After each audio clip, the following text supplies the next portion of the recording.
সারা জাগিয়ে সমাপ্ত হলো প্রত্নতাত্ত্বিক ও পর্যটন উৎসব। শুক্রবার 3 দিন ব্যাপী উৎসবের সমাপ্তি হয়। শেষ দিনে উপস্থিত ছিলেন মন্ত্রী শুক্লাচরণ নোয়াতিয়া, জোলাইবাড়ি পঞ্চায়েত সমিতির চেয়ারম্যান তাপস দত্ত, জোলাইবাড়ি ব্লক উন্নয়ন আধিকারিক নবব্রত দত্ত, পশ্চিম পিলাক গ্রাম প্রধান সহ অন্যান্যরা। তথ্য ও সংস্কৃতি দপ্তর, পিলাক প্রত্নতাত্ত্বিক ও পর্যটন উৎসব কমিটি ও জোলাইবাড়ি ব্লকের যৌথ উদ্যোগে 3 দিন ব্যাপী হয় অনুষ্ঠান।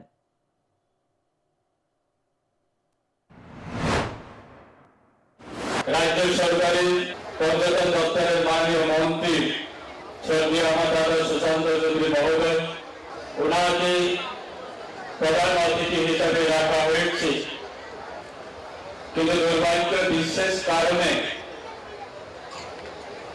আমাদের রাজ্য সরকারের মন্ত্রী মহোদয় পর্যটন দপ্তরের উনি আমাকে ফোন করে বলে